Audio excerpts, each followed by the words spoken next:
Good evening, friends. On behalf of Ahmedabad Management Association, I welcome you all in this second edition of CFO Forum and the Master Class. So,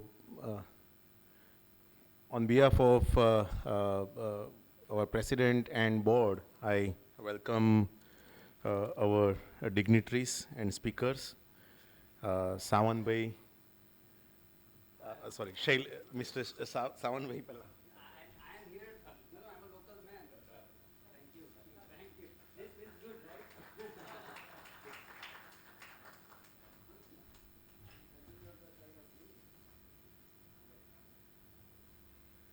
Mr. Shailesh Tyagi,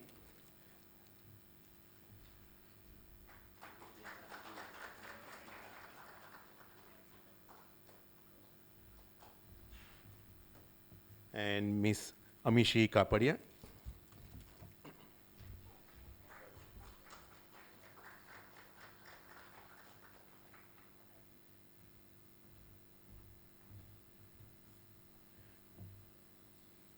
So I'm not a good speaker and good talker, so I'll directly jump on as an engineer does that on the subject, so that we are all here to hear their expert ideas and opinions. So I don't want to spoil your time and my time as well. So a brief about the ESG, and we all know that nowadays, all those big companies who are listed companies, they have to follow ESG. But down the line, it will be mandatory for all the limited companies as well as private limited companies to follow ESG. But it's not like a regulation where we should follow like what we follow all those government regulations. But this is like what you to imbibe within your organizations so that your environment, your social responsibility and governance happens within your organizations. And believe me or not, I'm running SMB organizations, but the governance, and I was talking to dignitaries down the line in the boardroom, that governance speaks a lot. So it's a basic fundamental. When we see a good governed company, we intend to work there or we intend to invest into that company. But normally we used to don't follow those governance rules within our organizations because we think that we are the promoters and we are the proprietors, so we can do whatever we want to do. But that's not a fundamental right thing which devaluate your corporate identity, which devaluate your intellectual property and devaluate your valuation in longer term. So that's one part of ESG, and second one is social responsibility. Nowadays, we think that whatever we earn, we just give to charity and let charity people, charity organizations do your work. But we intend to do something for our own people. Our own people means our own employees, your own suppliers, your support staff. So that social responsibility and another social responsibility is how you can prevent our environment, and that how environment comes into picture. So I'll not speak much about all those things. I'm not an expert. But these are the a few things which are very important, and I'm thankful to all of you that you participated in this very important master class, so that we can send those information down the line in the society. This is the second edition, as I told earlier. First edition was a master class on merger and acquisition and how you can successfully run or exit your venture. And Sawan Bhai is expert in M&A. So at that time, we had a really nice participation like what we had today. Around 100 plus participants were there in June 13th. And this is the second edition for CFO forum that we are conducting, that ESG compliance and reporting. So I'll introduce our distinguished panel and guests, and we'll share, and then Sawan Bhai will take over the mic. Happy to introduce Mr. Shailesh Tyagi. He leads the climate change and sustainability offering at Deloitte South Asia. He came from Australia, and nowadays he stays in India. He has over 2.5 decades of hands-on experience in domain with more than decade experience, being instrumental in establishing successful advisory services for the Big Four, including the biggest pure play sustainability consulting firm in Australia, New Zealand, and in India. He has also played a key role in supporting Deloitte Sri Lanka, Thailand, Indonesia, and Singapore practices.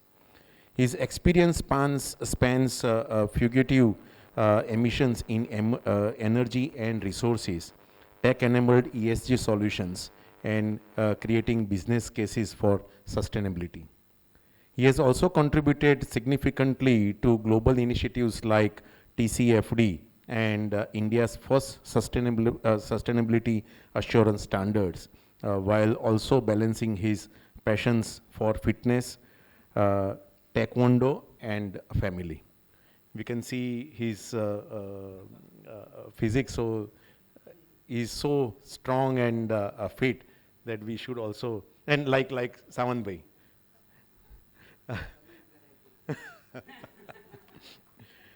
Welcome, Mr. Shailesh. Our another guest, I've been told that she's, though she will talk about sustainability, but she's one of the leading personality when it comes to IPO. So Miss Amishi Kapadia, partner of Deloitte India, brings nearly 3 decades of dynamic leadership in investment banking and capital markets.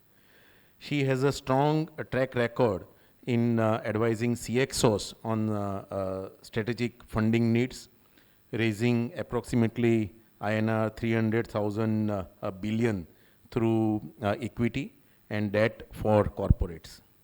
Previously, as joint MD and CEO of Yes Securities, she established and led a successful merchant banking division. Her insights of capital markets and fundraisings are widely respected in media circles. Passionate about sustainability, she initiated a dedicated future mobility vertical to harness India's fundraising potential. She holds an MBA in finance from India and a master's in international finance from SIPA, Columbia University, New York, with additional studies in sustainable finance from the University of Cambridge, UK. So welcome, Anishi. Last but not least, मुझे बहुत दो ही line का लिखा हुआ है, but faceted personality, Dr. Sawan Godiawala. He is current president of AMA, and degree એટલી બધી છે, but extremely humble person, and he has done a PhD, CA, LLB. He is visiting professor at IIM Ahmedabad and IIT Gandhinagar, and one of the angel investors and startup mentors. It's not just startup, it's also mentors for many corporates and people like me. So thank you, Sawan Bhai, and welcome. So I'll give mic to Sawan Bhai. Yeah, thank you, ladies and gentlemen. And thank you, Jaimin Bhai. Dear Shailesh, dear Amishi, thanks for coming. And certainly I'm certainly I'm privileged to share the dais with you. One important thing, of course, that when Jaimin Bhai was introducing Shailesh, that we have to see him and then his physique. The first thing that I came over here and then separated the chairs a little bit because just in the fear that the shoulder of this gentleman doesn't hurt me sitting next to me. But fabulous. He is the example of sustainability. He's going to stay 100, 200 years for sure. So that's the first sustainability of his life. You have to see his regime from morning 5 up to evening and his food habits. So yes, your charity begins at home, right, Shailesh? So he does what actually is sustainable in every which way, and certainly as business also. So once again, thank you, ladies and gentlemen, for joining. This is CFO Forum series, second lecture of the series. First of the series was M&A. We are going to have the third in the series, which is second Thursday of August. Second Thursday of August, and we'll be announcing what topic we are going to bring in, and certainly we'll also ensure that we'll have one guest speaker at least to come in to speak on that topic also. So very happy to be a faculty over here, but important is that the participation. I was looking at the profile also, and I'm very happy that there's a finance background and finance people, ESG, because a lot of people have always been thinking that ESG is more about the technical, commercial, and CEO role than the finance role. But we were thinking about it, and we were very clear. Shailesh's team also had done a program, CFO program at Deloitte in Ahmedabad, which I only led at that time, and we were very happy to see a lot of CFOs in the room also. So I will give a 10-minute, 12-minute a bit background of what CFO's role and ESG is about, but then certainly we are very keen to listen to the speakers. And Amishi, certainly from the point of view of what can be the green in capital aspect that we can do for sustainability. And certainly CFOs would be very keen to know on the green aspect of the as a role for sustainability. So if green revenues or green bonds and green capital can be raised, that would be, and there are so many funds, including the sovereign funds also, who would look at such capital. So what is the role of ESG and where do I come from? I am a finance background. I'm not Shailesh or Jaimin Bhai, who are technical guys, engineers kind of, or technical people. But finance, but I am involved quite a bit. I get call from so many CFOs. One example that I would like to give you is a BRSR reporting, the business responsibility and sustainability reporting. And we have some clients who currently need to have that whole lot of, right now it is rolled out to, if I mistake not, 1,000 companies in India, but it will certainly naturally go on at a much lower level. It will level up to the MSMEs also sooner when it comes to reporting standards. So CFO's role in the first place is certainly, before the role of CFO, as ESG, and Shailesh, I am of the view that these are policies that are coming in for rolling out ESGs because of the climate change issue and then all the UNFCCC thinking. But that these policies will sooner have to become philosophies. It cannot be policy that I have to do this, I have to do this, I will then do it naturally. If that becomes habits, then probably this all the climate change or ESG will work better. And this is not just about climate change, this is also about what Jaimin Bhai mentioned, the ethicality of the things also, it's governance also, which is very, and it has to be a way of life, it has to become a philosophy, but probably enforced and then converts into habit. So policies then convert into philosophy in the long run. And CFO has a very, very important role to play. Firstly, the financial decisions. The ESG doesn't happen like that. There are commitments, there are obligations, and then the CFO will have to do the financial decision making and policy making for every of these ESG decisions that are taken. Because most of the decisions are treated as if they are cost centers. But then CFO can make them profit centers. And I can tell you, I can relate to some of my conversations with the CFOs in the past, that the issue which is coming up to CFOs are that their vendors, or rather their customers more than vendors, the stakeholders at large, are now questioning them on what are they doing on their carbon footprints. Now, this is then converting from the cost center to a business decision, that what I am investing is converting into reduction of carbon footprints, is converting into business for me, because that multinational customer of mine is now wanting me to fill up a form even when I'm not a BRSR supposed to be reporting entity, that what did I do? And if I do that, I'm killing the competition who are not doing something that I am doing.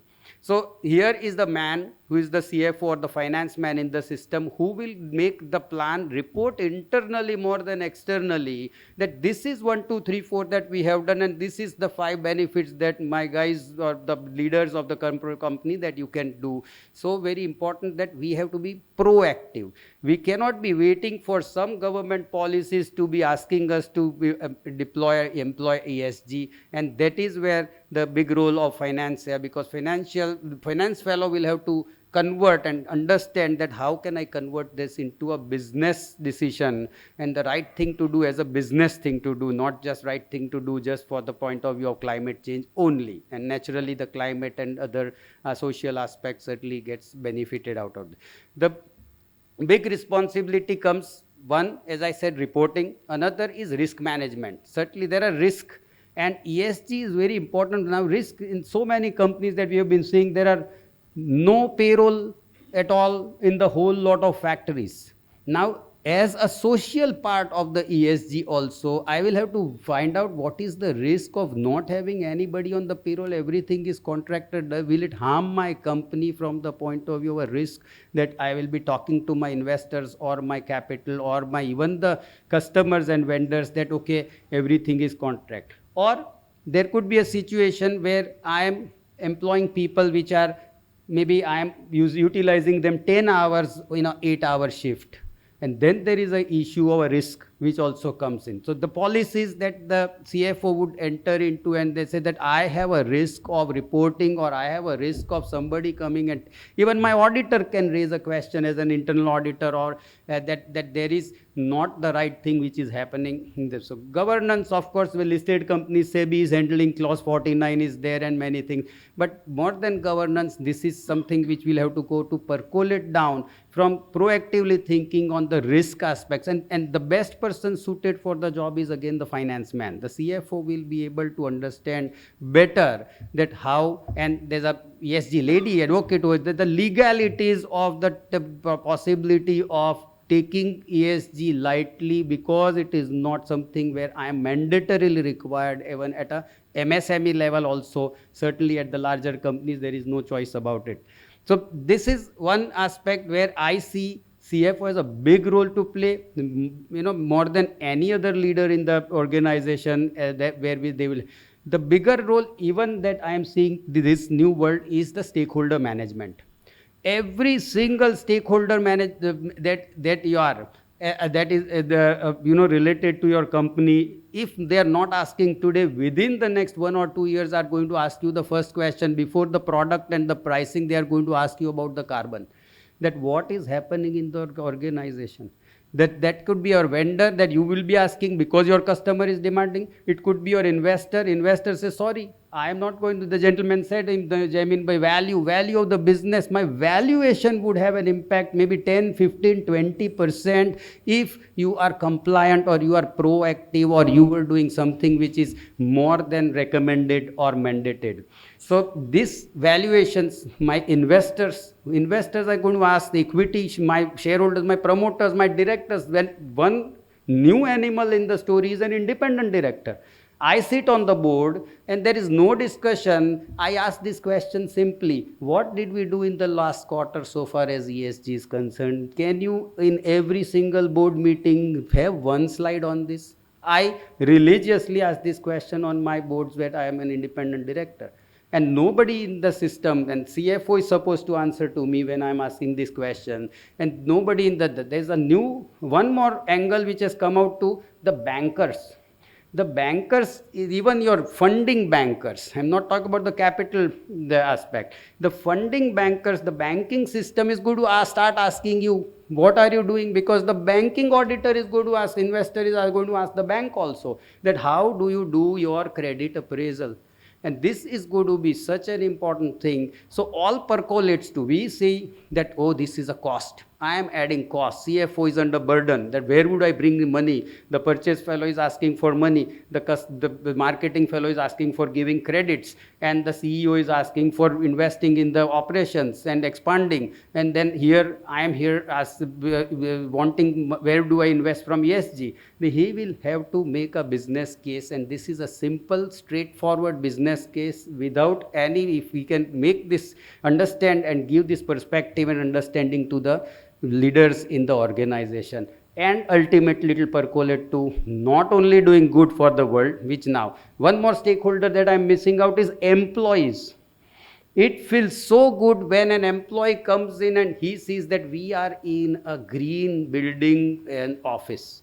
If they see that, okay, we are doing zero discharge, they see that, okay, we are not polluting an iota of anything, this employee will be happy to come to you as a preferred employer with a 10% less than the next competitor also to you, if you are, showcasing yourself as any. And that also is something that CFO will have to showcase, that, okay, this is what we have been doing, this is the investment we have done, and this is what we are giving as the environment, more from point of view of satisfaction and future. Most of the employees are much younger, and they know that we have to live here 20, 30, 40, 50 more years. What will happen if my organization is not caring about the world at large? So wonderful. Ultimately, this, thank you again, Shailesh, Amishi, for coming. And as Jamin Bhai mentioned, I see ESG about is creating wealth.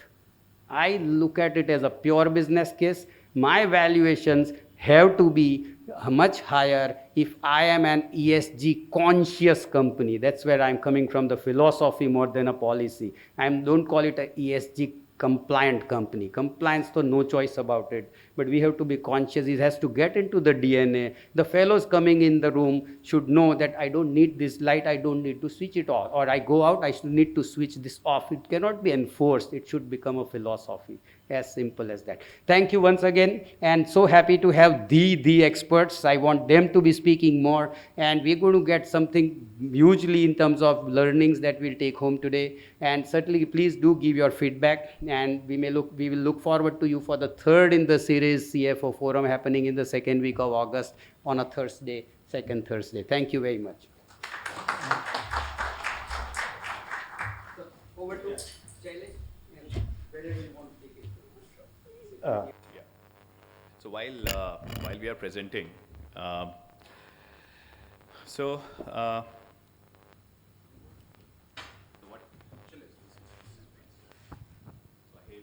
hate wasting everyone's time. So first of all, thank you for coming. Right. I always joke about sustainability is something I can do, but surprisingly, sadly, that's the only thing I can do. Either I can drive an Uber and pick my big brother or Amishi from home and drop them, or I can work in sustainability. I can't do anything else, surprisingly. But the journey on sustainability, I would like to start while we present how it started, right?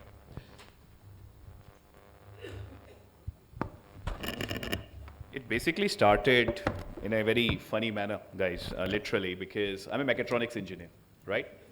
And my dad retired as a CEO and a director of a big company.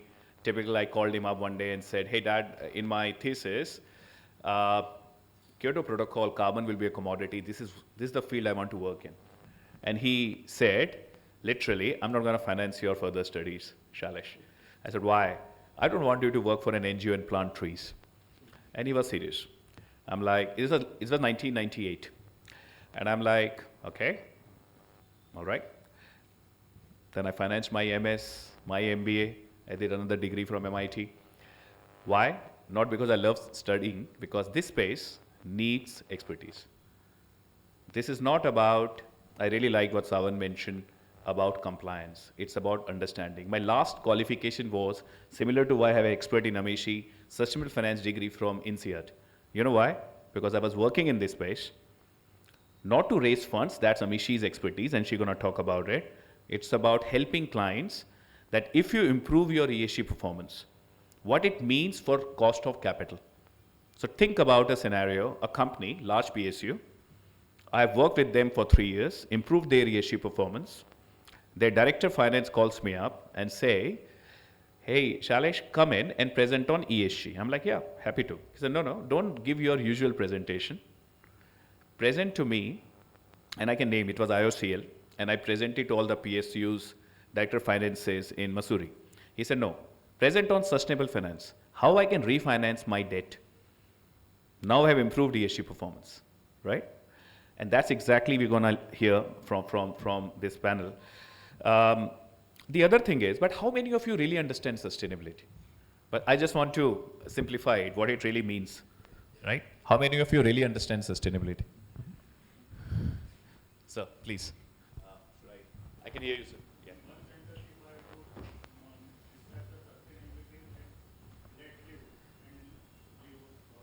Yeah, no, sure. No, absolutely. And that's exactly what I studied at the uni.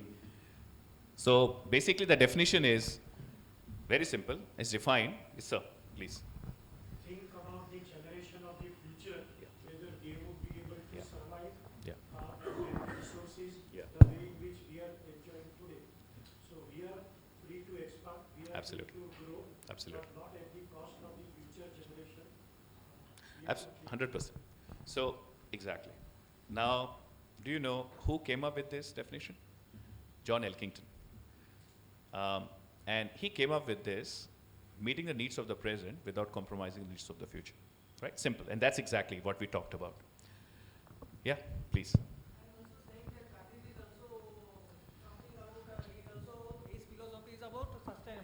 Absolutely. जरूरियात से ज़्यादा कुछ भी आप रख रहे हो तो वो सस्टेनेबिलिटी से मैच नहीं करता है. Mental peace, I guess. Yeah, वो गांधी जी की फिलोसॉफी थी. Yeah.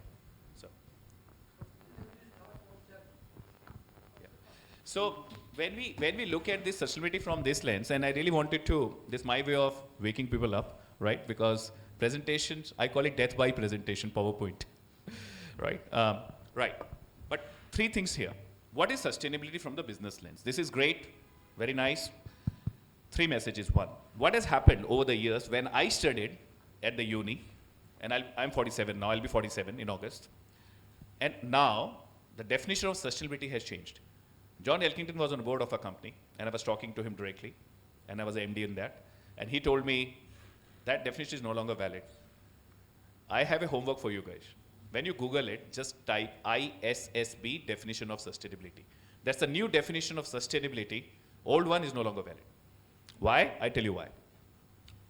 Though it's valid, it's not applicable to businesses the way Savan mentioned. Savan Bhai mentioned it so well. The investor pressure, value chain, operations, human capital. And if I really want to put what Savan Bhai said in words for a business, it goes like this.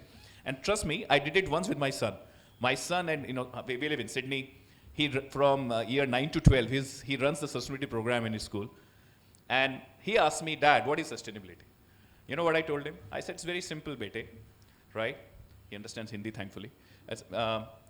You need money to run a business? He said, yes. That's financial capital? He said, yes.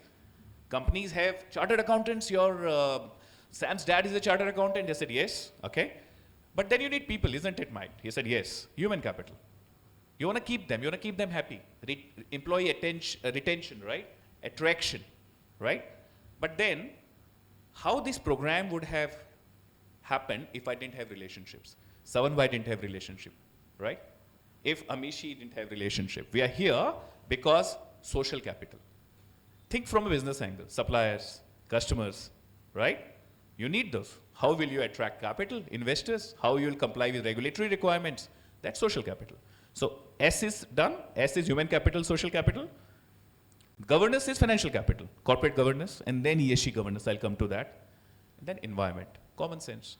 Today, we had 3 cars. I cancelled one. Sir parked his car somewhere, Piyush, my colleague, and we came in Amishi's car. Carpooling, common sense. Lowering the impact is common sense. And we have been doing it forever, right? So that's environment. E, managing the impact. Because they are creating positive value, like Savan Bhai is creating positive water footprint. And I'll keep coming to this because I'm super impressed with what he is doing. It's positive water footprint. Yes, you can do it. But its impact, you're consuming water, making negative impact, energy consumption, greenhouse gas emissions, pollution, but you have to manage. Honestly, that's sustainability. If someone tells you what is sustainability, running a profitable business, keeping people happy, understanding my value chain, my suppliers, keeping regulators happy, and managing my impact, knowing the positive impact and negative impact, externality. That's all it is. So it's not about planting trees. It's about planting billion trees and making a business case out of it. If you plant 100, that's CSR.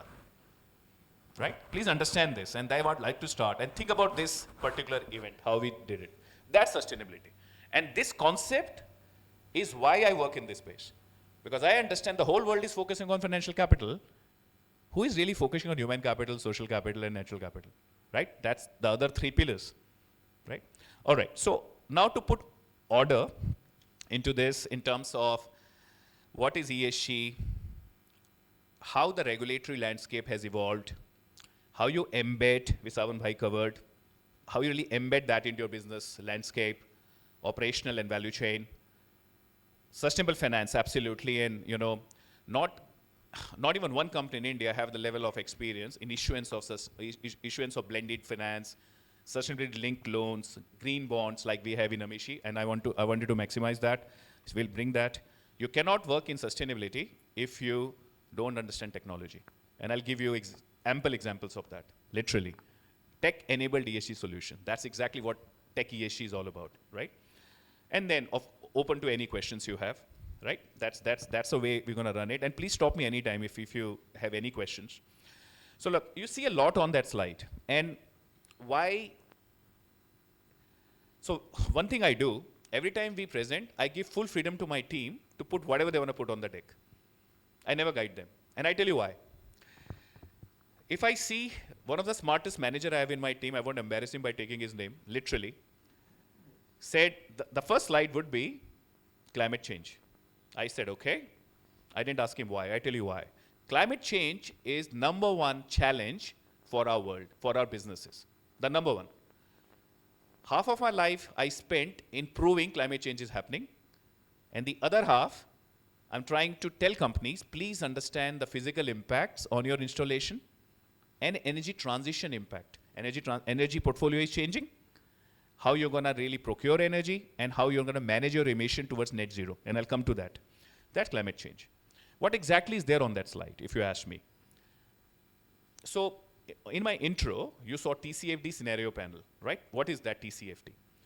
So Michael Bloomberg and as part of Financial Stability Board, they understood long back that we really need to understand the stranded assets, the concept of stranded assets, right? And what it is. They said, we really need to understand where the money from banking institution or banks is going, where investors are investing. And simple concept, I'm going to oversimplify it, allow me. And I want returns. Imagine a scenario, I'm expecting from an asset X returns over 30 years. But climate change is happening. Carbon tax is coming directly, indirectly. It's there. In Australia, it was there. Other, you can say, internal carbon pricing is coming. And then carbon tax is posed on us from Europe. And we'll see all those regulations. So how you really link that to the return of your asset, right? And that's already happening. Or financing in some countries for fossil fuels. Very difficult to get.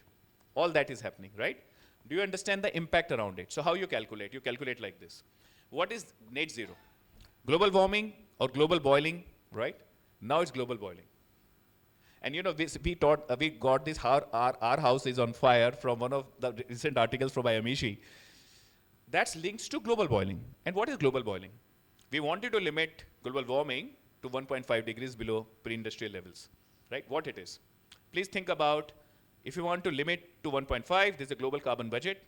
Sectors have certain budget, countries have certain budget, your company has certain budget. That's science-based target initiative approach. There's science-based approach. There's nothing we can come up, it's a science-based, very simple mathematics and calculation. With that, you do scenarios, like a waterfall diagram. You go to a company and say, if you talk to companies you are linked with, your value chain, doesn't matter which size. First is energy efficiency. Low-hanging fruit, renewable energy in different scenarios like battery, energy, storage, and others. BESS. You talk about EVs and all. Then you look at new energy, green hydrogen, you have heard, right? New energy, carbon capture. Then you link into carbon market solution. So that's the way you look into the overall net zero. And you achieve 1.5 degrees and you implement. But what if you can't do 1.5? What will happen if it's 4-degree rise? Which people are, my team says it will be 4 degrees. I'm like, okay, I won't be alive by then. But it's 4 degrees, right? But how you calculate, that's exactly this slide is all about. Is it really late? The other aspect, if you see, Deloitte did amazing report called Turning Point report that links to GDP loss and productivity loss. How your workers' output will reduce because of extreme heat. We all know that. How we have seen the heat, right? Already how it's working. Not in India, everywhere. But see the amount of 35 trillion potential US, we are talking about US, here, loss in GDP. And that report, I would like you, there's a link here, I would like you to definitely read. It links to your GDP and productivity. So that's the purpose. Now, I've already explained ESG the way I explained to a 14-year-old or 13 last year, right? But is it so simple? Is it sustainability so simple or ESG so simple? Yes and no, and I tell you why.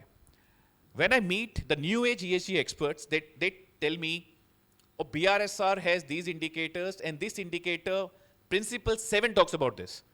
I say, yeah, everyone knows it. I don't have much respect. If you quote me that, that's easy. Why would I remember? It's in Google. Why would I like to remember? You need to understand that principle is about transparency and openness of business, principle 1, or links to age-old water, or energy, or diversity and inclusion. You need to understand. And then you need to link for us here, for our, say, value chain, or for the CXOs who make the decisions, or small and medium sector, what's relevant for me? Where the pressure coming? And the pressure is coming from the angle of compliance. And Savanbhai, as you said, you have to comply with that, no matter which country, right? I used to sit from 2010 with the CEOs of the largest Australian companies and sign a report called INGA, NGER, Energy Consumption, Energy Production, Greenhouse Gas Emissions. Mandatory reporting, most complex reporting in the world is fugitive emissions reporting in energy and resources. Because that has to be, the numbers have to be accurate, right? The same result should come, so repeatable manner, right?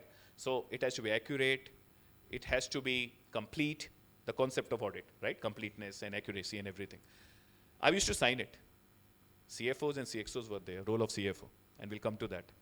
But imagine they have to report that under BRSR core and how it links to you. Are you ready to provide that information to the level of accuracy? Because why? We may not have the same level of scrutiny as in Australia, but we have a reasonable assurance requirement on certain parameters. And we understand it's an audit. We are not talking about review, limited assurance. So more and more governance, process and data governance will come in. And if you see, I mean, look, I can talk about this graph the way I want, but ultimately this is talking about a very macro level. How many of you may have seen, even before you knew sustainability, UN millennial goals, right? You go to any petrol pump and you see millennial goals. And I say, okay, poverty, alleviation, education, right? That's exactly our SDGs. Now there are 17 sustainable development goals. Because at the end, this is all common sense. We need to take the economy to a certain level, and you start at a very macro level. So you know what companies do? I remember, I've seen the evolution of sustainability. I don't even use the word net zero. I see a robust greenhouse gas emission management reduction plan leading to neutrality or leading to net zero. Doesn't matter. But ultimately, as long as you understand your greenhouse gas emissions, you reduce them on a yearly basis, perfectly, it can lead to whatever. Fancy terms keep coming, right? But you need to understand. Same way, companies will call me and say, Shailesh, we have done a lot in sustainability. Can you link to 17 SDGs? Our initiative, measure the progress and report. That SDGs. But that's very macro. Big ticket items, right? But when you look at greenhouse gas emissions, and I love the fact that Amishi mentioned this slide should be here to my team or our team. or the team which put together, to be precise. Every time I present, I define scope 1, 2, 3, and 4 once for all. Like I defined what sustainability is, so no one talks about planting trees, right? It talks about what really is running a successful business. What are scope 1, 2, and 3, 4? It's nothing to do with ESG. It's greenhouse gas emission related terms. And what it is, when we started reporting greenhouse gas emissions in the world, 2008, and I can quote these clients, the first bank in the world which became carbon neutral was Westpac in New Zealand. And luckily I was working on that project. I was fortunate to be there. And ISO 14641, Greenhouse Gas Protocol, it's basically a reporting framework. You report scope 1, scope 2. Scope 3 was not there then, and I'll come to that. That's a beast. But scope 1, imagine I own a thermal fired power plant. I buy the coal. I get proximate ultimate analysis on the coal properties. Sorry, an engineer always get into those, but ultimately I buy the coal. I know calorific value and the coal content in it. The emissions related to that, greenhouse gas emission, because I'm paying, right? So I understand the coal properties. Otherwise, why would I pay the calorific value? I can calculate greenhouse gas emission, that's scope 1. Because I'm buying the coal for my boiler. Scope 2, energy from the grid, which I'm not buying. But I'm using. It's a common grid. That's scope 2. Scope 3. For this, Amishi hired a cab. I came in that cab. That's scope 3, to simplify. That for this event, we didn't take it to, though I really like the Zen garden, so I can always say it was the Zen garden, but on a serious note, we came here, scope 3. Think about some of you, now, say, An comes up, he's a smart guy, he comes up with a software which reduces emission in its use throughout the life cycle. It's scope 4. You come up with a product which reduces emission in its use, it's scope 4. So once for all, I thought I'll define it because people use it for sustainability. They would say in sustainability, I spoke to my scope 3 value chain. No. Scope 3 are indirect emission, outside your boundary, right? And for that, we have categories and all. So enough guidance is available. Old school. It was forever. But it's very difficult to capture that because you have to go to your value chain, basically you. Come to you and say, provide me this information. And that has to be of somewhat quality so that they can report further and get assurance on, ultimately. Right now, it's not mandatory. They said it's mandatory, but it's voluntary, but it will be mandatory. I don't even care about voluntary or mandatory, to be honest. You have to report. You're not going to give information just like that. You're going to make sure that if I'm going out of my mailbox, it has to be accurate. So what are the drivers, right? And some of it was covered by Savanbhai, absolutely. But I tell you my experience. You see things on the slide, but I tell you how I have seen the drivers, literally. When sustainability first came, it was a lot about environment, health, and safety. Late 90s. Literally, it was EHS. I'm doing a World Bank project. It's funded. I'll do a due diligence, certain performance, soil properties, samples taken, and you meet the requirements, right? Came early 2000. Climate change came, and people wanted to make money out of climate change. So one country will have emission trading scheme. India will have supply of carbon credits in CDM. We have joint implementation, basically Kyoto flexibility mechanisms, right? And you have a carbon market working, global carbon market working. Why? People didn't like it, but the concept was pretty good. Climate change is a global problem. I emit here or emit in Sydney, doesn't matter. It doesn't matter, right? But the smog is here, not in Sydney. So we need to do something about it, right? So how about I do something here to reduce that smoke, right? As an example, though it's not greenhouse gases, it's pollution. But still, think about it. We reduce, and we take the credits and claim somewhere else. Doesn't hurt. That's the carbon market, right? That happened. Then people realize, oh, you're not doing enough. You're just buying credits and meeting the requirements. That's easy. I won't do anything, and so I give an example. L'Oreal. I was working for L'Oreal, and they don't have big operations, warehouses in Australia, right? They wanted to become carbon neutral. And straight away they said, in one breath, we are not going to buy carbon credits. We want to do something in-house. We're going to have solar panels on warehouses, and then we will procure green power. Right? So this is the way world has evolved. But now it's most complex. Because now when we look at, number one, regulations. You have to report. And it has to be of some quality.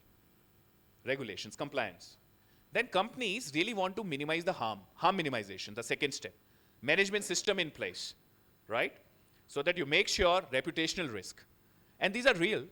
I'm telling you, I've seen in 2015, I won't name the client, but a journalist called me in Sydney. I landed in Melbourne, and he called me and saying, "You work with this?" I said, "Why? For this bank?" What do you think about stakeholder activism for this bank? I was like, "What are you talking about?" I said, "I'll come back to you." So I did give the interview later on, but I Googled and realized few stakeholders have sued this bank for not reporting adequately on climate change. Right? And if you type the word stakeholder activism, you know what I'm talking about. Right? So those things happen. I'm like, okay, all right, fair enough. So that push has come. So you need to reputational risk, right? So different kind of risk, resilience and everything came in. Then value add. Unilever is a classic example. This company really knows how to make money out of sustainability. I can take numerous examples, right? But Unilever is something I've always looked at, how to make money out of sustainability, right? So this pyramid of compliance, harm minimization, and value add, that's the way companies progress on sustainability. But it's a journey. When someone calls me, I'm in 3 years in India now, and whenever I meet a company, I give them a 3-year cycle, right? And we'll see how we go about it as well. But that's essentially is. And drivers, the other is investors. Investors are pushing, absolutely. Why they are pushing?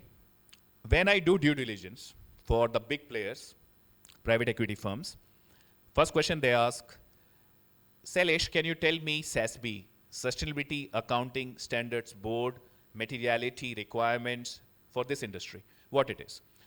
The message is there's enough guidance available.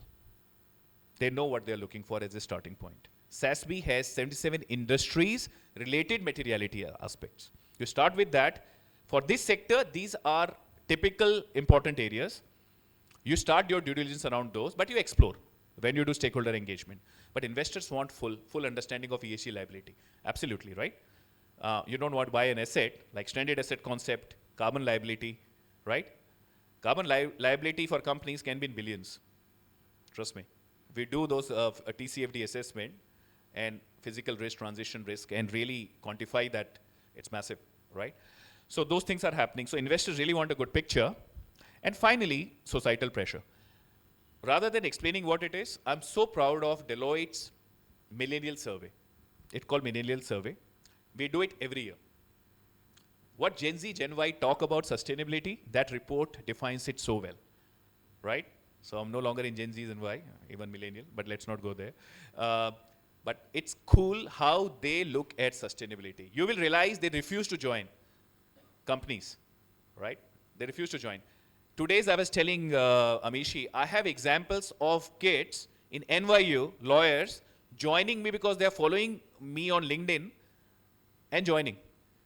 And I was like, okay, but people, you know, I mean, I'm big fan of people, the next generation, you know, they understand. They're doing a better job than me at least. All right. So what are different regulations? Now, you've given us an opportunity. I thought I'll talk about regulations, though it is what it is, right? But how these regulations have evolved, right? So look, these regulations ideally look at 4 areas. You will see terms like business responsibility for sustainability reporting, right? That's overall ESG reporting. Or you will think carbon border adjustment mechanism. Bhaiya, I am getting stuff from you, I am providing stuff to you. In my geography, carbon is a big liability. People have to take into consideration everything. You're doing nothing about it. Pay a carbon tax. I'm not going to take your stuff because we have to have a level playing field. That's CBAM, right, in Europe. Or Sustainable Finance Directive. On sustainable finance, there's another directive in countries, right? The other directive is, think about something called CSRD, Corporate Sustainability Reporting Directive. One of the highlight of that is, in Europe, double materiality. So a lot of companies are coming to us and saying, do double materiality. I simply put together, think about this, what double materiality is. I can go into the detail and all because you're doing so much work in that space. But what it is this. What's important to the company, what's important to the value chain, and where you make the maximum impact. That's spider web, right? You create. And impact has also come in BRSR. So what I'm trying to say, these all are linked. BRSR is an interoperable standard that has taken into consideration all these requirements. Australia, very strong on carbon and energy. Very, very strong because of energy and resource intensive industry. Australia also had the first country in the world to go for reasonable assurance requirement. So what really happened in Australia, and the emissions carbon tax was abolished, government change happened, but they were scared their commitment will be surpassed, right? So they came with safeguard mechanism. And if you have more emission, get a reasonable assurance on that number. So at Deloitte, and I was the partner on it, so quite proud, the Glencore, the first ever reasonable assurance audit we did, I led it. I remember, very complex in that space, but in India it has come now, right?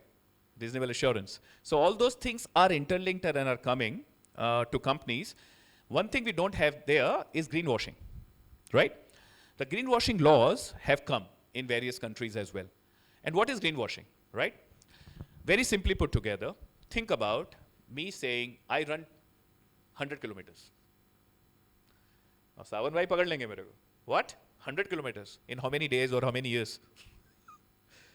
तो ठीक है, बोल दिया मैंने, but ये marathon के साथ बात करूंगा, राइट? पीयूष के साथ करूंगा जो 40-45 किलोमीटर दौड़ता था, पकड़ा जाऊंगा मैं, right? It has to be relevant, right? Greenwashing is nothing but please make claims, but be practical about it. It should be relevant to your sector, starting point. And then people will catch you. They will look at 3-year trend and see whether you have done anything around it or not. That's greenwashing. Laws have come and penalties have come. If you Google greenwashing guidance in Australia, amazing guidance how to avoid greenwashing. US, Europe, the penalties have come. So you can't just talk about and say, oh, I've run 100 kilometers. I cannot. And that's a classic. Just people have to be a little careful, you know. And whoever is married is very careful anyway, what to say, what not to say, but let's not go there. That's for some other day, right? But on a serious note, BRSR core, right? So this slide we put in together today, and thanks to Amishi and Piyush, and they said we should have one slide on BRSR core. Look, why this is important? For 3 reasons. You see this gliding scale in terms of the reporting assurance timeline, the gliding scale from 23-24 to 26-27. That's one, right? And right from 150 listed companies to 1,000 listed companies with getting reasonable assurance. It's a sliding scale, gliding scale. Then you see what are some of the BRSR core KPIs. So 9 attributes is a subset of 9 attributes of BRSR. And honestly, if you see anything there, can I tell you, I have been working on those parameters for exact 18 years now. I was calculating. Nothing is new. I've been helping companies on D&I. Forget what companies. In my consulting where I work, I took it from X to Y. Right? So it's about, I was working, I should say. So what I'm trying to say, tell me, greenhouse gas emissions, scope 1 and 2, water, energy, circularity related to waste management, right? Employee well-being and safety, gender diversity, inclusiveness, fairness in engaging suppliers, principle 1 basically, and openness of business, principle 1, governance. I'll cover governance very quickly. Some of the confusion companies have that ESG governance is corporate governance. Yes and no. What is ESG governance? And you explained, sir, Sawan Bhai explained. ESG governance is very simple. I always say in my team, not to the businesses, who's who in the zoo of the world of sustainability, right? It's complex. What it means, who is looking after environment? Who is looking after social? What is their background? The board understands it. CXOs understand it. What kind of training they have done, right? Maker-checker mechanism on reporting, right? That's governance. That's ESG governance. And that's definitely be part of your corporate governance. That's exactly. So who's who responsible? Do we have the right people? And CFOs play a massive role in it. Massive, massive role. And I'll prove with one statement. I was working for this large hotel chain with the company secretary on BRSR. I got a call from the CFO saying, I'm not going to sign it, Shailesh, if you don't come and sit down with me. I said, absolutely, yeah, let's do it. And glad we did it. But then I realized every single CFO wants to know that. Why they want to know?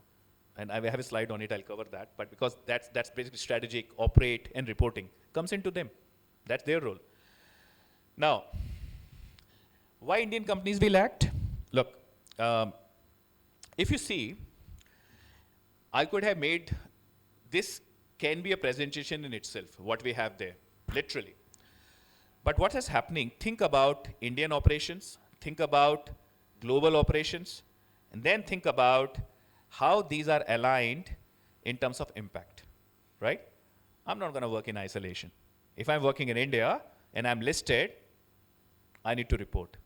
If I'm linked to a listed company through a value chain, either I'm providing something to them as a supplier or taking something from them, maybe I'm not listed, I'll be asked for that information.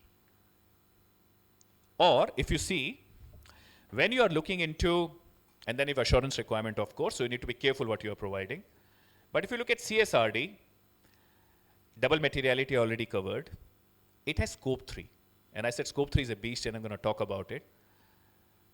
Mandatory assurance, which we have here as well. But then CBAM, product carbon footprint. On your carbon, I said it's carbon, on your product. You have a product, entity, embodied carbon life cycle assessment on that. You know, I don't make it technical, but you know, life cycle assessment is also there in BRSR. What it is, I'll prove by experience, you know, it's my experience of working on a project.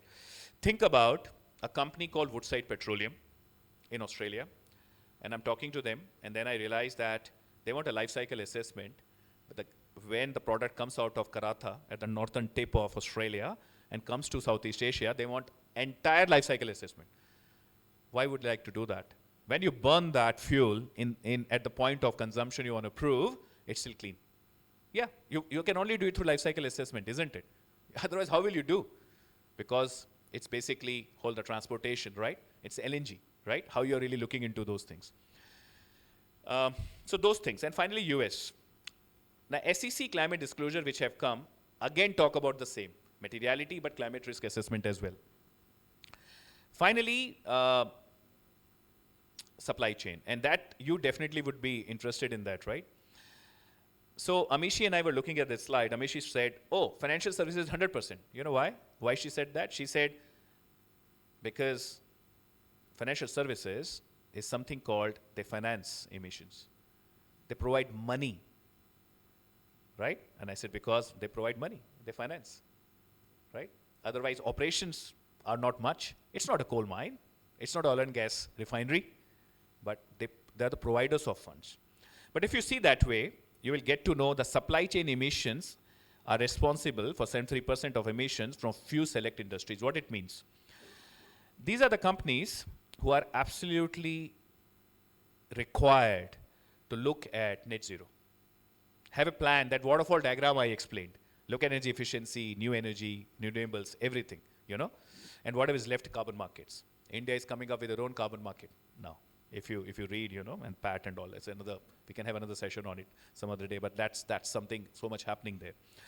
The other message from this is, when they require for information, it's the time for MSME first to understand some aspects of BRSR to start with, core, energy, water, how to measure, in what format it's required, what the KPI required, right? So understanding of BRSR. And partnering with their value chain to report.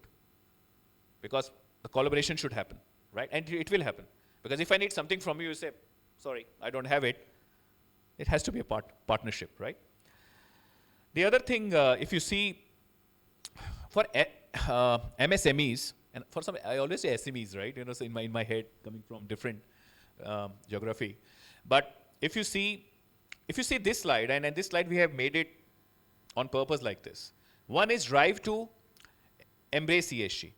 So it's not just regulatory push, investor push, customer push. It's they want to do good in sustainability. Because, let me give you an example. I've worked with so many MSMEs. They call me up and say, I want to use sustainability as a value driver.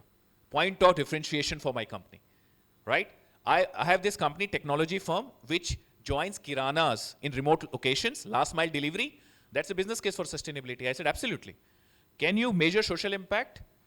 The project we did in Pune, technology, how you link, classic, right? A company in automobile sector, large in Pune, but pushed by larger players to make an impact. So they want to impress. The second is increase customer demand on ESG integration. Customers are asking, right? What are you doing on that? It may be piecemeal information, but they don't have it. It may not be holistically looking at ESG performance. They only want 5 parameters. For example, if you go to Australia, modern slavery, human rights, big ticket items. How you really know it's not happening in certain sectors, right? Of course, certain sectors I mentioned. It's not talking about everything, but the piecemeal information will come and you have no idea how you provide that. I remember a company, I'm working in a chemical sector, and they told me, you have to help me improve your EcoVadis rating. I said, why? Oh, I will lose my orders, Shailesh, if it doesn't go to this level. How will you improve your rating? I call it black box of ESG rating, improving your rating. And I wrote actually, very quickly, I was working for a company, and they asked me, on a single day, I'm rated at two opposite ends by two different rating agencies. I didn't have the answer. So I had to join hands with a Melbourne-based partner, Sri Lankan friend of mine, and we wrote a piece. If you Google it, Journal of Wealth Management, black box of ESG in, ratings.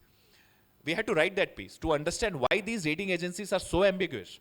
But now, these rating agencies are doing a great job, in my opinion. That's my opinion. Morgan Stanley Composite Index, MSCI, is a rating agency, you know, MSCI, MESCI. They did a 4-year study in developed markets and developing markets. And they linked ESG rating, ESG performance to cost of capital. Just Google it, you will understand. It has a risk management, and all the 4 pillars. It's in public domain. Amazing report. Any questions, ask me. It's just brilliant, right? So you improve your performance, link it to cost of capital, right? And both in developed and developing markets. So enough there, right? Now, on the value chain side, of course, the usual, the stuff we have already covered, but we have segmented it, what they expect on E, S, and G, right? And if you see this, according to DBS, at Bloomberg Media Studio survey, 92% of Indian SMEs agreed that the influence of the global value chain, including vendors, suppliers, and customers, is a powerful ESG adaptation driver. Look, I hate quoting, usne isna bola, usne aise bola. Let me tell you one thing. Nowadays, gone are the days that you have to prove to people that you need to control the narrative on ESG. Only one learning from this, doesn't matter company or which size, you have to control the narrative. You know why? Every single company which is in public domain, not even listed, a Bloomberg analyst, and once upon a time it was my cousin, he's sitting in Austria, is analyzing your company, comparing to companies, giving reports to the very customer you're gonna tomorrow interact. I had the Bloomberg portal access. If you ever meet me separately, I'll show you where your company is on ESG. Very clear how they look at it. So it's real, it's happening, right? And they don't wait for you to provide information. They pick it up from your financial report, YouTube interviews, hopefully not Instagram, but definitely LinkedIn, Glassdoor surveys. They pick it up without you don't have a choice. Right. Now, let's see what is the solution, right? How you really look into embedding ESG, how you go about it, right? Look, this slide basically, I actually jump one slide if you allow me, and I know Piyush won't like this because his favorite slide. But I'll cover these 2 slides. Piyush, the gentleman sitting here, is the smart manager I was talking about. Look, how we go about it, please. Sustainability, we used to work in sustainability in piecemeal manner. Savan Bhai will call me and say, he's a senior partner, right? He calls me up and say, Shailesh, this client of mine in chemical sector needs this rating improvement. The other day he would say that client in the IT sector needs control on their data centers, right? Piecemeal is problem, specific problem. Then we realize some company will say, hey, listen, do materiality assessment. Come and help us, what's important for us. Someone will say, help us with financial raise. I'm doing so well in ESG, it has to be linked to my cost of capital. Someone would say, just write a report. I've done enough, right? We said, okay. Then people like the three people sitting here in my team were smarter than me, the next gen. They came up with this idea. Why we don't do end-to-end solution? Literally, people like them came up. They said end-to-end. I said, what do you mean? He said, let's use technology. Let's give insight to this company against 14,000 odd companies in specific areas so they don't have to go through the pain with pockets of excellence, right? And specific ideas called intelligence, benchmarking, whatever you call it, risk intelligence. Once you have done that, let's do holistic stakeholder engagement using technology. Not चिट्ठी नहीं लिखनी है. Sorry, सबको लिखना नहीं है. Use technology to engage with people who matter. right? Think about how we are impacting the environment and how the environment is impacting us, both ways. Once we have done that, okay, let's come up, based on that, let's come up with a strategy, a policy. So the rating agencies are very, very happy. There is a strategy, there is a policy. The policy is what Savan Bhai was talking about, right? Same. Let's come up with that. Let's come up with short and medium term intervention. What I'm going to do, 3x3 metrics, not the world, because when I say 100 things, I never do anything. That one thing I'm going to do, same concept applies. Once you have done that, what I'm working towards, the long-term ambition. And then let's write this in a report. Because the world should know, but in a concise report. Now, Shakespeare said, it's my favorite quote, brevity is the soul of wit. Keep it short, keep it precise, right? And I always give this example, it's not hawa mein. Even before I landed, I got a call from the biggest company in India that, have you read our report? Maybe the biggest, or one of the biggest. I said, yeah. How can I make this report precise, concise, to the point, forward-looking? And that company's last 3-year report, I literally drove that project, even if at this age, because there are a lot of people who can do better job than me. But we did it in the firm because we wanted to report, we want to control the narrative. So reporting is very, very powerful, right? And then ratings, decarbonization, I can use these fancy terms which my team loves to use, but ultimately you do, how you go about it. So you do ESG intelligence to benchmarking materiality. You come up with a strategy, you'd have a target setting, right? Very, very important, absolutely important, right? What are your aspiration, policies, goals, activities, intervention, data management, maker-checker mechanism, use of technology, periodic monitoring. Savan Bhai will say, board meeting hai meri, send me a Power BI dashboard. Precise, I will, I have to. So that's the way it would be, right? Rating agencies. Now one, the black box. There's so many rating agencies. Do we really understand which rating agency? What are the 4 ones? So you know what we did? In fact, it wasn't me, and again, I'm embarrassing this man, Piyush. You know what he did? Smart guy. He sat down with Dr. Raymond Tiwari, and taking these names, smart guy, again, child prodigy, UPSC first attempt, amazing guy. He leads our pharma and chem work. They both sat down and came to me and said, sir, we have decoded all the rating agencies. See this pyramid, in 16 elements and 64 parameters, if a company improves, their foundation on 99% of rating agencies is fixed. I'm like, oh. So I went home, called my wife and said, I'm working with smarter people than me. She works for Reserve Bank, smarter than me. Quoted some Steve Jobs quote. Let's not go there. But the point is, this is where it is. Solutions are there. If you need help, let us know, right? Heaps of these rating agencies. Now, these rating agencies are all different. Left-hand side are disclosure framework, reporting frameworks in different countries. SASB, as I said, would be required by due diligence by investors. GRI is the mother of reporting requirement. A lot of people even interchangeably use GRI report, sustainability report, right? Global Reporting Initiative. Started as a framework, now is a standard, have been in 3 launches of GRI, but I love GRI. Anything on a report, you need a KPI, it's a Bible, you can pick it up. That can be a foundation of reporting. Like in financial, you have IFRS. Now IFRS and sustainability is coming together through IFRS S1 and S2. So Sri Lanka, it's already started. So I'm doing a lot of work in Sri Lanka as an example on sustainability and climate change and how you're looking into it. So it's all colliding the reporting framework on the left-hand side. Rating agencies I already covered, but ultimately all rating agencies focus on different things, not on everything. So stress is different. Finally, CFOs. After that, I'll pass it on to Amishi. Look, I have a lot of respect for CFOs, right? Thrice I was offered the role of a CEO. I have worked for 2 years as CEO of a company, startup. But this role ultimately is about running the business, is about those 4 capitals I mentioned. He's not just looking at lose people, you're in trouble, right? The world is coming down on managing the impact. Google, Rio Tinto example. What happened with Aboriginal sites in Australia? What happened with the CEO? Just Google it and see. That's the kind of impact the world has on the CEOs. He may or may not be directly involved, but those are the examples, right? Because ultimately you are responsible for the strategy, for the policies, for the impact, for the operations, configure and operate, and you disclose. Something you report, not proper scrutiny, not audit done, you are in trouble.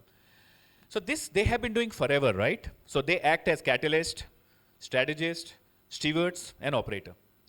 Now think about these and think about sustainability. We have given examples there.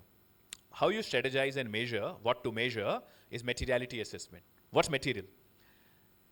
How you integrate your business strategy and sustainability strategy. How you combine the two. What are the KPIs you report? They decide. Because you can't report everything. You don't want to create a 500-page document. You cannot create, right? You want that. And then, of course, the risk side of it, because you mentioned ESG risk and how they look into it. So the team has very smartly put together all the three verticals, what exactly it is, right? That's what it is. Very important. Now with that, what I'll do, I'll pass it on to Amishi, and I tell you why. Look, a lot of people in India, including me, are experts in terms of, so, okay, think about, someone calls me and say, I want to do green bonds assurance. Do you understand? I said, yes. Okay. What different kind of instruments you have? Do you know? Yeah, I do, and I literally do. If someone comes and tells me, I've improved the performance, help this performance improvement to raise my capital. Very few people can do, trust me. Savan Bhai can do it, I'm telling you. Amishi can definitely do it, right? And that's what she's gonna cover, putting her, I would say, financial expert hat. So think about ESG and financial services hat. Over to you, Amishi, please.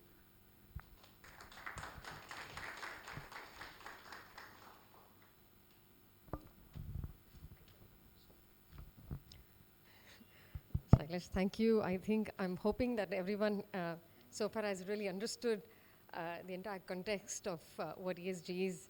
And I think there's no one better than to explain than Shailesh. I think he did brilliantly. And I'm hoping that you also have a lot of questions for us at the end of this session. You know, one of the reasons, you know, you saw that I've been a capital markets person where I've helped companies, over 150 companies, list on our national stock exchange and Bombay Stock Exchange. And so that's where my expertise had been. But last couple of years, when I used to take these companies to meet up with investors globally, right, who invest money, and when, like as retail investors, you and I can invest. Then we have HNIs and corporates who invest in an IPO, but we also have institutional investors who invest, right, like our mutual funds, insurance companies, and global investors. More and more, when I used to take companies abroad, there used to be questions that used to come exactly on this ESG, that what is your company, how is it aligned to the environmental, social, and governance factors? And let me tell you that, honestly, that the companies would look at us as bankers and we were as clueless, because in India, we were still grappling with what ESG is all about. And that's when my interest came up, that you see fundraising is more and more linked to ESG, because obviously none of the global investors are going to come into companies which probably are somewhere not having a clean tick mark to any of these factors that, you know, Shailesh had highlighted on various fronts, and that's when the compliance and reporting and everything came up. Anyway, so long and short, I said that, look, I can't become an environmental engineer, can I? No, after being in finance for so long. But what I can do is help companies raise green finance, which is a kind of new concept in India. It's well, you know, done in the developed countries, particularly the European Union, UK, US has seen including other emerging markets like Chile, Peru. All of them have actually taken up green finance as one of the really, you know, ways of ensuring that they have, you know, we keep reading about it in the newspapers, that how much money is going to be required for the entire transition to happen, right? The transition finance. And that's when, you know, we realized that in India, we haven't actually looked at these avenues of raising green money, which could be a lot of different instruments that the developed countries or even other developing nations have used. I can talk about green bond as one, but it's also sustainability linked bonds, you know, a lot of thematic linked bonds, blue water bonds, which is basically money used to ensure clean up rivers or the oceans, or sustainability linked loans. And, you know, we've been talking to the banks to see how we can, you know, get these innovative instruments into our financial system, to see how can we start this, and companies can use SLLs or SLBs to kind of take money and start their transition, whether it is on the energy fund, putting up a solar, you know, renewable energy, whatever, right? So that's where the background is about why sustainable finance and green finance in particular.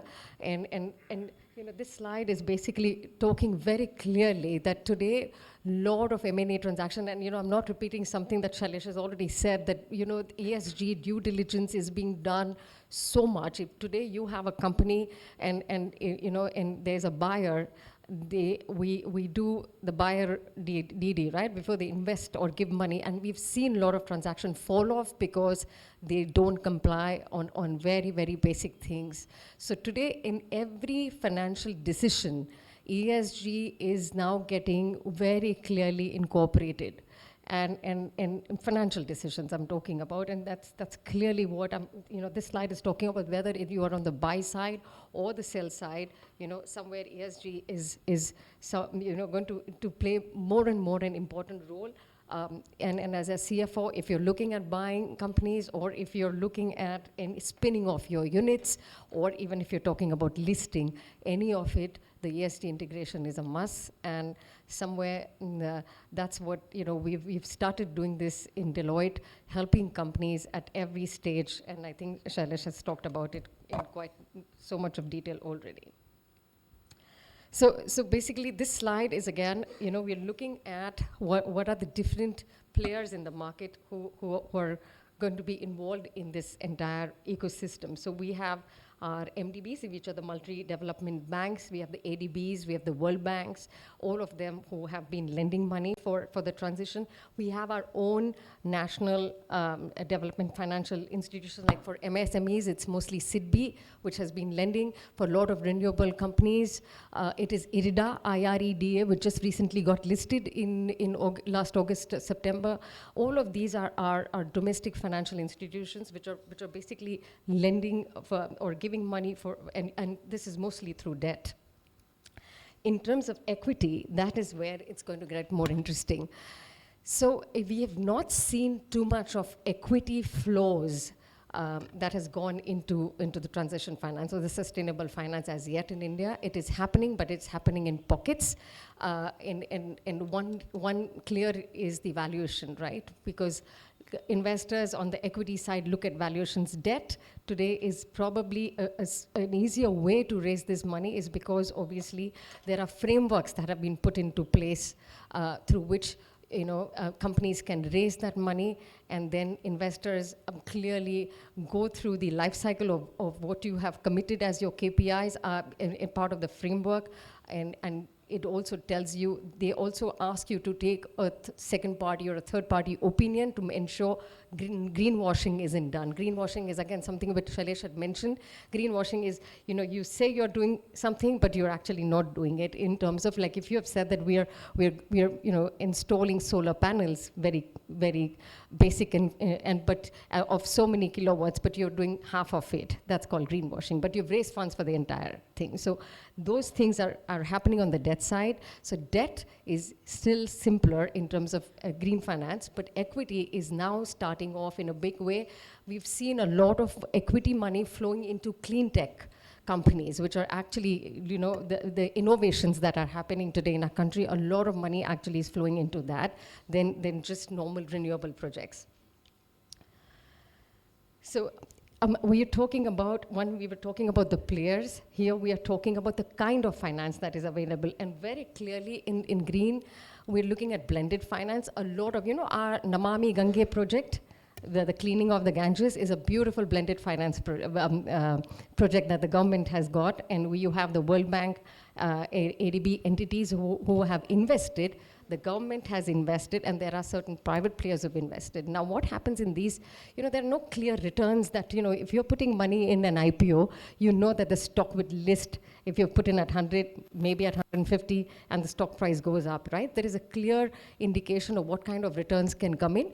But in these green projects, it's very, very difficult. Like, Namami Gange project, how do you calculate returns, right? So it's not the classic way of calculating returns, but very importantly, there are, they give you performances. If you achieve so much, this is what you'll get. If you achieve so much, this is what you get. Blended finance is where it comes in, because a lot of equity investors, if they want to invest in green finance, then they want to ensure that they don't make a loss on such projects. And that's when these multilateral agencies or the government gives that kind of guarantee. We call it the first loss guarantee, that if at all this project doesn't make kind of money that we're thinking it will, we'll ensure that you have the basic interest and the capital return. So that's called blended finance here. I was talking about private equity, venture capital, lot of interest coming in into these innovations, new, clean tech space, which is again hugely required for this entire transition for us to happen towards net zero, as we are saying. So money is flowing in India. There's no dearth of ideas, and we do have these private equity, venture capital funds who are actually willing to invest in these companies. So if there's anything on the other side that you think, we could look at the private equity funding, and it's just beginning in this space. So a lot of interest getting generated now. We're talking about green debt, and I said that, green debt could be also the green deposits that the banks have started off, right? If you see, most of the public sector banks have started taking green deposits, which are clearly earmarked for certain things that they want to do, whether it could be wastewater, renewable. There are these certain parameters that they can raise. So they've started green deposits. The banks have done that. Green bonds is something that I was talking to you about. It's one of the instruments that has really taken off so well in developed as well as developing countries. And I'm hoping, so a lot of companies in India have raised green bonds, but they're all dollar denominated. So they've listed on our Gandhinagar GIFT City IFC exchange. So we have a lot of international investors who've invested in green bonds. Adani has done it. Reliance, you have banks which have raised green bonds. But my wish, and I know this because I've seen in our equity markets, there's no dearth of money in our country where if you're looking at an IPO, get subscribed 40, 50, 100 times, right? So there's no dearth of money here, but green bond as an instrument in INR is something that I'm really, wanting to see how can we kickstart that in our country, that our own funds and our own projects. How do we do that rather than just getting the foreign investors in? And some of the things, and I've actually written an article earlier in Mint also, that how do we mobilize our capital markets to raise green bonds in INR, that is our own currency. And one of the things that I have mentioned is that there has to be better regulations that are the impetus has to come in from the government, maybe as a tax incentive. Like we used to have tax-free bonds, right? Which HUDCO, NHI, all of them had raised. Maybe not tax-free, but some incentives to start the channelizing of money into such instruments is something that can be done. EPFOs, insurance companies, are pension funds. Over $600 billion is lying just like that. Why can't we channelize that to fund our green activities, right? But the right impetus is required. And I think that's something that I really want to kickstart in India, is to see how do we channelize our own money into the green bonds. Plentiful, India has raised a lot of green bonds, but it's all dollar denominated. So that option is always going to be there for companies, but I want to do this the way we list our own equity on our exchanges. Why not our own green bonds? So that's something that is very, very interesting. And of course, asset securitizations. You've seen the InvITs and the REITs, right? And I remember when the first InvIT was coming in India, which is the Infrastructure Investment Trust, I was involved in the first InvIT that was going public. And when I used to go and meet investors, kitla banse when it gets listed, right? That was the question, kitla banse, because we looked at it as a stock. Well, InvIT is a new instrument altogether, right? It doesn't, the returns are never going to be like the equity stock that gets listed. And so again, over here, we want to look at green InvITs. There could be green highways. How do we raise money as a green InvIT? So these are very different, innovative instruments, and that's something that here in India, those can be really options for our companies to raise funds, particularly for our green activities. I think I've already mentioned this. This is the the entire ecosystem. Very interesting. Development, DFIs, these are development banks, multilateral development banks, the global banks. I was talking about the pension funds. All of them have plentiful of money. We are looking at our own financial institutions who can channelize, and then, of course, our banks. Right now, one of the reasons why the green finance instruments have not also taken off is because there is a compliance that one has to do with it, right? The use of proceeds have to be clearly defined. Why are you raising funds? And where are you going to be using these funds? And so there is a third-party assurance, opinion, everything required compared to a bank loan that a bank gives a company for setting up a renewable. But the dictate is coming from the RBI more and more to put these compliances in place for the banks. So when banks have to do that, they start asking the company. So somewhere this has got kick-started already in terms of that, you look at this not just as compliance, because these things have to be done when you're clearly earmarking funds for green investments. I'm going to ask Shailesh, you want to mention on the tech front in terms of how technology is helping? Okay, are we? Yeah, we'll start taking questions, but thanks, Amishi. So, thank you. Look, while I answer, I'll try to be cheeky. I'll answer your questions. I'll cover tech ESG as well. I'll try. Let's see. Please. So, Mike, yeah, you have. Thanks. Thank you. Any questions? Please let us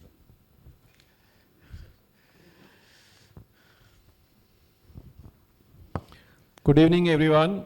First of all, I would like to thank AMA and Sawan Bhai for organizing such an important event or session on important topic.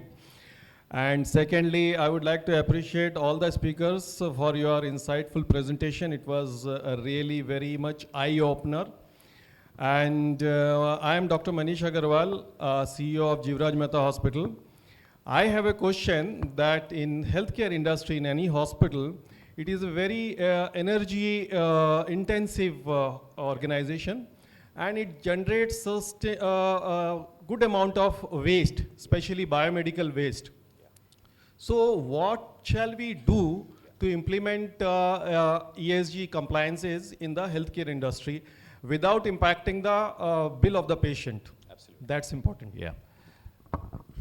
So, after long winding, rather than in short, sir, I would like to catch up with you. Because in this pharma, hospitals, chem sector, we work like healthcare, pharma and chem, we're a proper team. And out of 12 companies, 9 we've already done the ESG transformation, if I can name the big ones. But to answer your question very, very quickly, rather than piecemeal going about 2 areas, one is regulatory compliance, which you're already doing what you can. But in this sector specifically, because of the nature of consumption, rather than transforming over a period of 1 year, it's a 5-year journey. And we create a roadmap.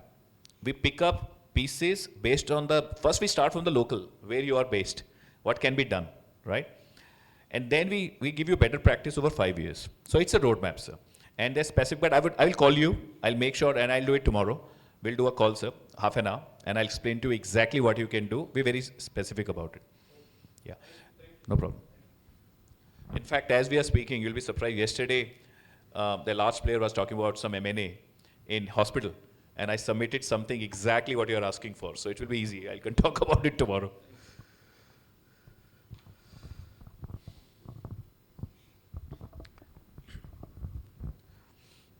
Shailesh ji, you very well differentiated the difference between the G in ESG and the corporate governance. But still, when we look at the G part in most of the listed companies, they limit governance of ESG only to board of directors, not across the vertical hierarchy. Let's look at in this way, government in India. Government starts with Delhi, to state government, to the district government, to the taluka government, to village government. So governance is applicable throughout the vertical hierarchy. Unfortunately, G in ESG still is limited to the board, the top, not across the vertical hierarchy. Yeah, no, it's a great question, sir. So what good thing BRSR has done, the requirements BRSR is asking for reporting, and some rating agencies. So one thing which I haven't covered, SEBI in the next few years will come up with their own rating scale. Your report goes in public domain on BRSR, right? Compared, and there'll be a rating scale, right? Look at CRISIL as an example, the already rating companies. So that, I agree, may not be an organized approach on governance yet, but BRSR is already changing that, one. Why you have to change it? You don't have to go and link your performance-based bonus to ESG yet, though it has already happened, sir. Some of the directors in some PSUs, it's already happened in India. But I'm not talking about ESG linked, I'm talking about here a basic organogram, responsibility chart, training program. BRSR is already forcing companies to do that. The change has started to happen, but I hear you, sir. Yeah, a lot more needs to happen. Absolutely. Good evening, everybody. Thank you so much for your insights, all the speakers. I'm Anvi. I'm a chemical engineer into industrial wastewater treatment. Yeah. My question is, a lot of times, so India is a cost-driven market. And as a technology provider, we always have two options on the table, one with low OPEX and CAPEX, but low OPEX but higher CAPEX. So, but industries will always choose the lower CAPEX options. Sure. So, a lot of times we try to ask them why, like just go for the lower energy alternative. So we treat water, but we use a lot of energy in that. Yep. How do we convince without adding that value in them? No, your question, Anvi, I mean, a great question. Like, you're a process engineer, I'm a process control engineer, right? So Yeah. I know what you're talking about. Yeah. Look, please understand, sustainability, I would like to answer your question. Sustainability is not about making a transformative change, and it goes back to the earlier question, over a period of 1 month or 6 months or 1 year, right? Every country, every sector, every technology penetration, and that regulatory push, start with regulatory push, happens over a period of time. India is no different to other countries, right? But it's complex, right? You're talking about regulatory push and how stringent that regulatory push is. You're talking about that, I know. Trust me, with this net zero roadmap 2070, linking down to companies and technology penetration, the only way these people can do it is through technology. So just chill and watch. People will come to you knocking, saying, exactly. So I did a lot of Veolia environmental services and Veolia water as well. Happy to share what we did. But I hear you, I agree, absolutely. It's a journey, it will take time. Thanks. Sir. We have a last question. Sure. Sure. Sir. Good evening. I am Sudhir Prajapati from Bank of Baroda. Our rating is medium and 21.6 is, we are top 30 and we are doing a lot of things with our investors also. But what Madam has hit the nail when she says ki a lot of green bond also not subscribed. Recently SBI has said just they are able to raise only 10 crore rupees. While Bank of Baroda is in much better position, we were able to mobilize 120 crores. So the investors' maturity in this field is very much required. And apart from that, what we are doing is basically adding more waste, like solar panel, like batteries in all our these mobiles and laptops. So when it comes in a recycle stage, like 26 onward, there will be a starting of inflow of the batteries in EVs that needs to be recycled again. So are we not adding more pollution or like that in a new form? So there's a reason I don't drive an EV, but you haven't heard this from me. No. On a serious note, very quickly, and Amishi, if you want to answer, but the first bit. On the first bit, before I go to Amishi, things may not have started to happen in India, absolutely. But one observation I had, I gave this media interview, should come in August, in Sri Lanka. And I realized that if you look at what really happened in Sri Lanka with the economy was all due to basically I call it working capital, but anyway, right? Sorry. Why it happens, sir? And then look at how much money they need to come back to the party. And then just Google and what happened in Indonesia around sustainable finance. What kind of money was raised? Just do me a favor, just compare the two, so you'll see the potential. May not be happening yet in India. Amishi explained it so well, but I don't look at it from that lens. I have a different view. Amishi is a hardcore banker. You're from banks, sir. I did a lot of work. IndusInd Bank, HDFC, SBI, all are my clients. I've done a lot of work, currently working. The whole SBI finance emission work, sir, I'm doing, so entire. But if you ask me, my way of looking at it is different, this world of sustainable finance. One way is looking at it from Amishi's practical lens, your lens. My lens is different. If you improve your ESG performance, absolutely you can link it to your cost of capital.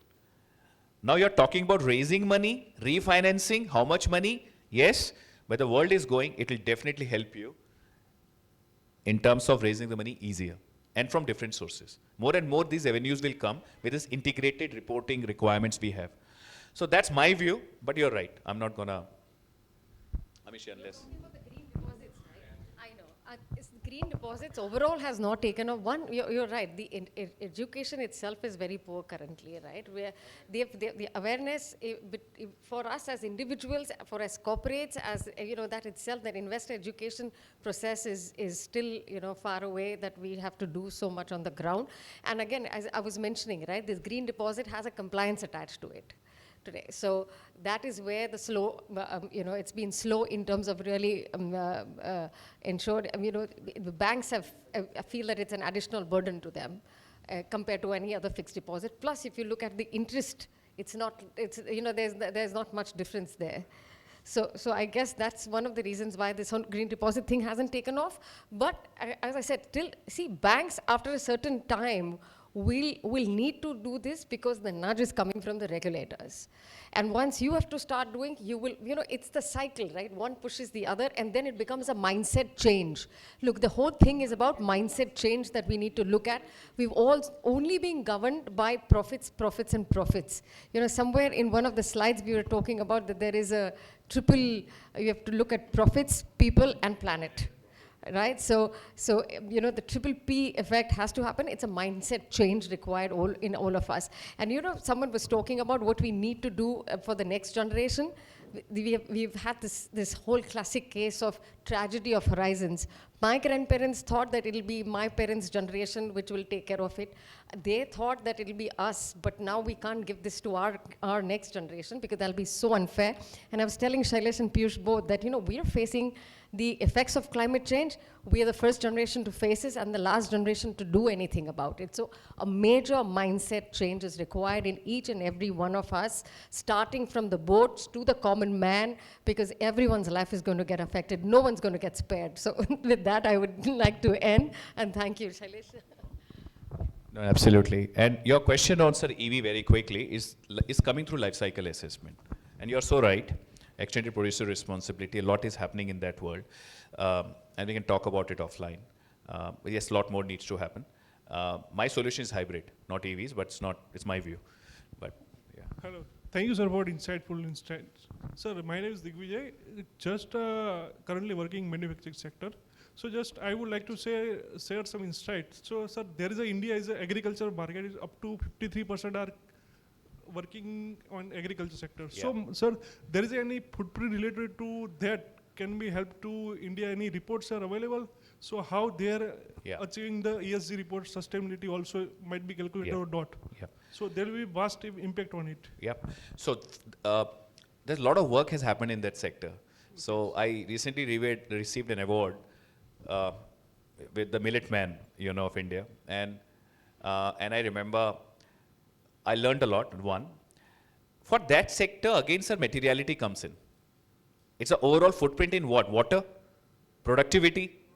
Exactly. That work is already being done. It's in public domain, right? And companies are already using that to sell products. So that's more of a marketing thing. So a lot of work has happened. But think about that from the sustainability side for farmers and all. So that sector is very akin to the ethanol sector, the sugar sector, same concept, right? and I think we are doing so much with ISMA as one example, as a metaphor. That's the impact side of it. So one is footprinting, the other is opportunities in that, and how you will bring everyone together. So lot of reports are there. If you're asking about reports, happy to guide you, sir. That's enough material in that. Absolutely. But that's a complex sector, because there's water, and it also has that food security. So yeah.